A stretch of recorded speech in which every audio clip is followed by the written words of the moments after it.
د چارسدي په عبدالعلي خان سپورتس کمپلیکس کې د ځوانانو خلکانو په بیلابیلو لوبو کې ټرای شروع شوی او د چارسدي د ځوانانو ټیلنټ پکې معلومیږي چې کم پکې بهترین کارکردګي تر سره کوي نو هغه به وړاندې ځي خو ځوانان وایي چې په کلیوال کچ د دوی لپاره د لوب تنظیم بهتر نه دی او دوی په خپل سر دغه لوبې کوي او ټیلنټ رامخته کوي د ایم پی ای شکیل بشیر خان عمرزی په خلقا د تورنزو های سکول کې یو لوبغاړي سلیمان او مرزو اعزاز وای چې دوی ته د لوبو لپاره میدانونه مناسب نه دي او باید چې حکومت ته ورته دغه د معیار مطابق سم کړي چې په ځای کچه پکې تکړه ځوانان قامي لوبو ته رامخکې شي. زمونږ بدقسمتي دا ده چې لکه دا سکول کې دا ګراوند جوړ شوی دی ښه زبردست ګراوند دی زمونږ پکې مخکې ریګولر کرکټ کوو خو موږ ته مسله دا ده چې په دې کې وکټ نشته دی موږ ډي سو صاحب ته ډېر زیات ویل بار بار مو ته ویل چې سر موږ ته په دې کې وکټ پکار دی یا د اکیډمي چې کوم دنو چې دار موږ ته روانې شي ځکه چې په دې کې وکټ شته او د کرکټ قابل نه دي همدا لکه دا ټرایل دلته شروع دي نو موږ په ګراس باندې وکټ ولګولې دا زموږ ډیره بدقسمتي ده چې په دومره غټ ګراوند کې د دې الکانو لپاره وکټ نشته نو پلیئرز به کم ځای نه وچتيږي چې کله موږ ته فیسیلیټیز اویلیبل وي په دې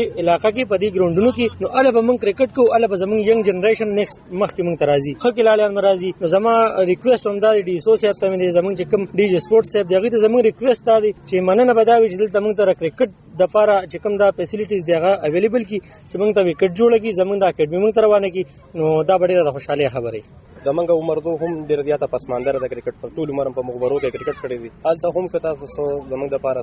قدم اوچتلو نو ډیر د فخر خبره به وي خو د چارسدي د لوبو ډیسټریکټ افسر تحسین الله وایي چې دوی و سټایل اخلي او ګوري به چې کم ځوانان په قامي کچ لوبې دي شي نو هغه به وړاندې کوي چې زه به دا وایم چې د ټیلنټ چې کم دی نو زمونږ په صوبه کې په ګراس روټ لیول باندې ډیر زیات دي دا غوي دا مطلب دا لکه دا کوششونه دي چې دا ټیلنټ چې کم دی دا مخکې راشي په دې سلسله کې چې کم دی نو دا کم ګیمونه دي دا په هر د صوبې په هر ډیسټریکټ کې چې کم دی نو دا هر حلقې ټرایز وشو بیا چې کم دی نو دا فردن مخکې چې کم ګیمونه دي نو هغه په لاسو زونو کې دي 400 زون کې چې کم دی نو مومند دی باجوړ دی خیبر دی او 400 دا د دې دا 13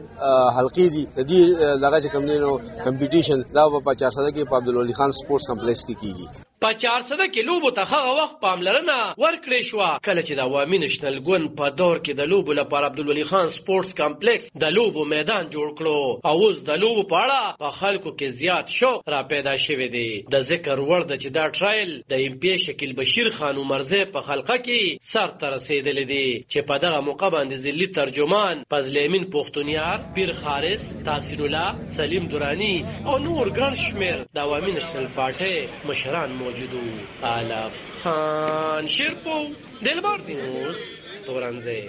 دا 400